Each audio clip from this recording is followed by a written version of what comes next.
Have you reached that age where you've lived a lot but told your stories very little? If you've ever said, "Someday I'll write my story," today is your someday, the start of your someday. Hello, and I am so grateful you're here. My name is Julie Jordan Scott, and I am also known as the Creative Life Midwife. I am so glad you are here because we are going to talk about and give you some ideas for how to bring your story, your words, your life to the written page so that you can share it with your loved ones, with complete strangers, in a book, in a talk, in a conversation with others. Stories show up in so many ways, and when you take the time to write some of this down, you will be amazed at what you discover and uncover. So let's get started right now. Here's what I know about you right now. You want to preserve your story, your legacy, your life lessons, your experiences with someone, even if it's to yourself first, and then perhaps your family members or your students or people in your community. Maybe you want to journal. You simply want to get your notebook and write on the page and put words out there so that you can process your life experience, so that you can look into yourself more deeply than in your thinking. Or maybe you get stuck in thinking. This happens a lot. We get stuck in overthinking. And if we just took the time to jot some notes, voila, like magic, insights and clarity comes through. Maybe, just maybe, you feel an inner spark. That inner spark saying, I have something to say. I have something that I want to be remembered. I have a message to be told. Even if you don't know to whom, even if you don't know how, even if the thought of writing it down kind of makes you a little bit nervous, the spark is there. The spark is there. The spark is there. If this is you, welcome. You're in absolutely the right place. Please take a moment to pause and take a deep breath. You've made it. Hooray. And also remember to subscribe, comment, like this video. All of those little tidbits help me and grow this channel.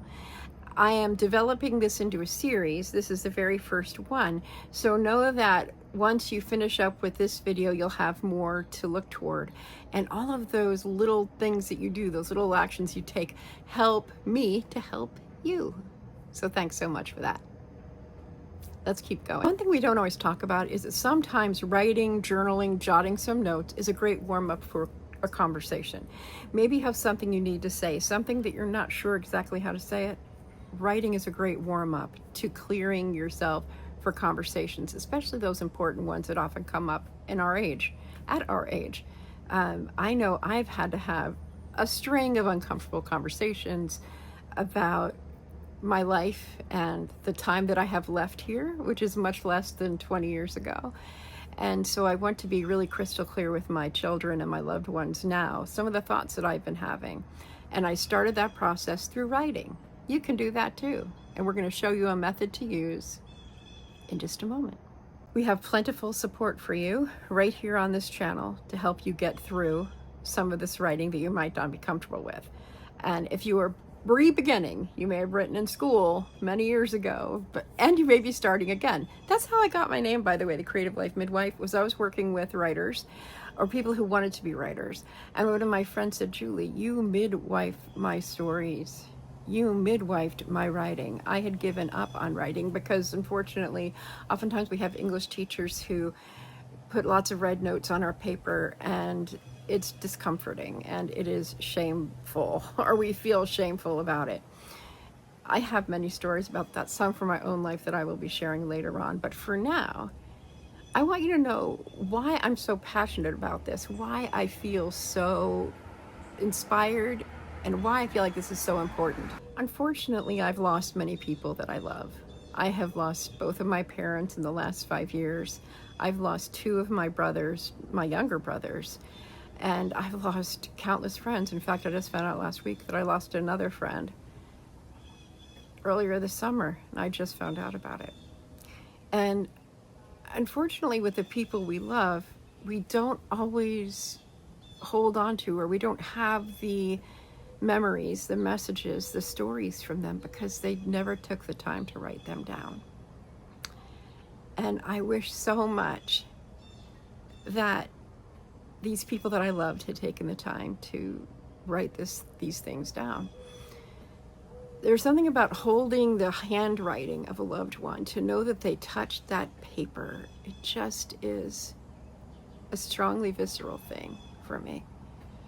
Cursive writing, handwriting, letters, journals, diaries, all of these things are so priceless.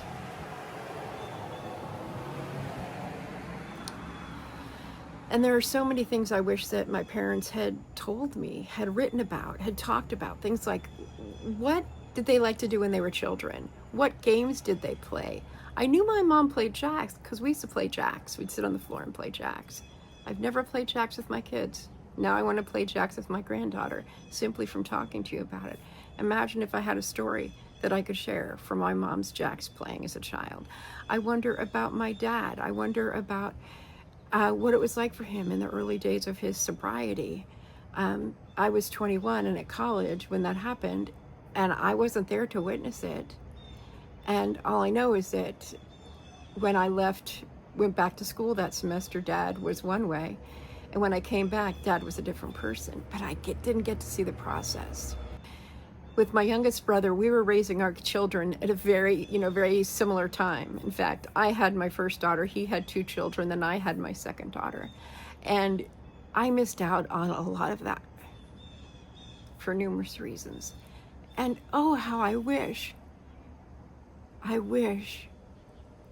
he had written some of that down. What was it like being a young dad? When he made the choice to leave a job that was really stressful and very time consuming, how did his life change? What did he feel like? What was it like to be a race car driver? How did he feel working closely with my brother Jim? What was it like being the baby? What was it like having a boy, a son who shared his name? All of that's lost.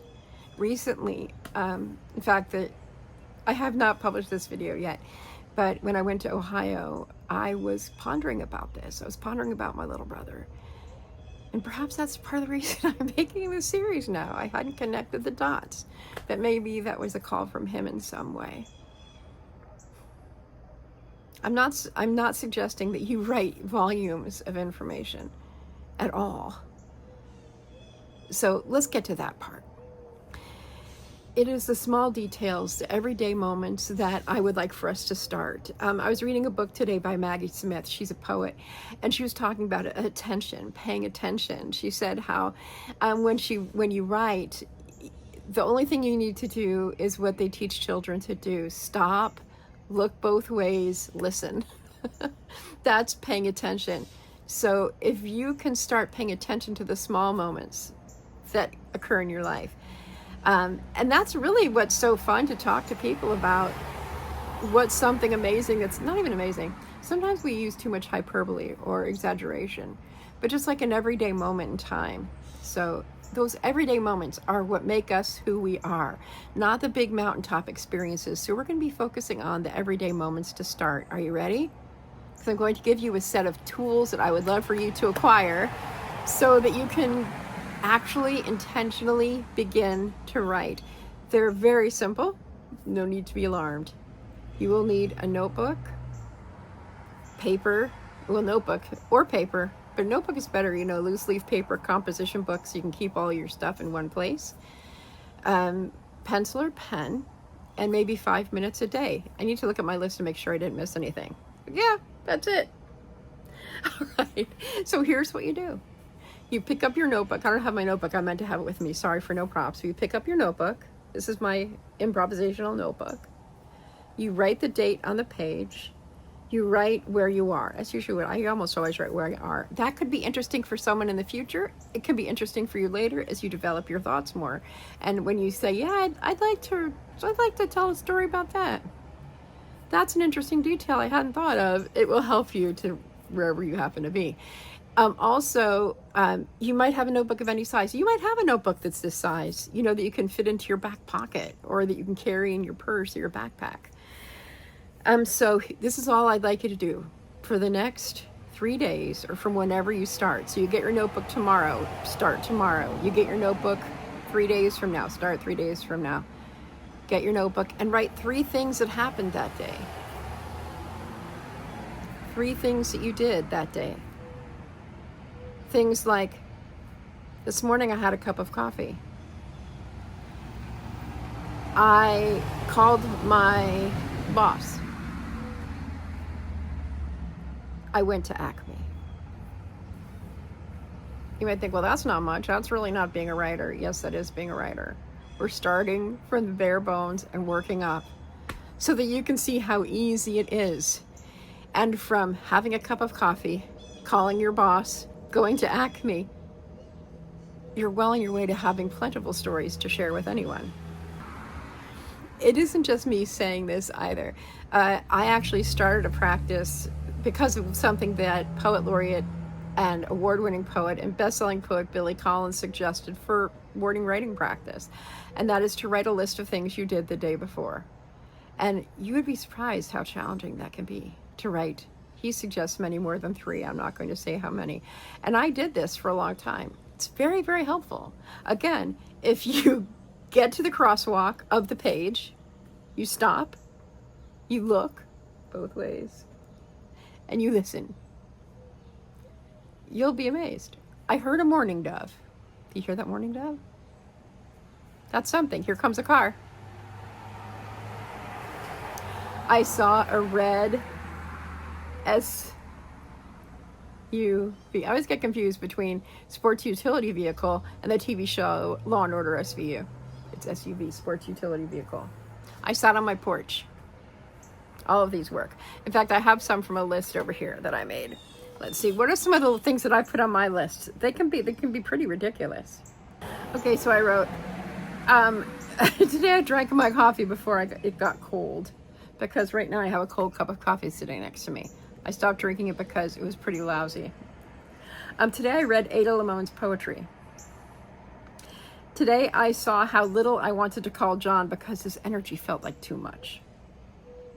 Okay, so there you go. Today, so later today I might say, today I made a YouTube video about writing for some amazing people. That's you. Today I took my purple umbrella on my morning walk. I did that. And today I went to Acme, that going to Acme thing. And I went to Acme to buy some milk.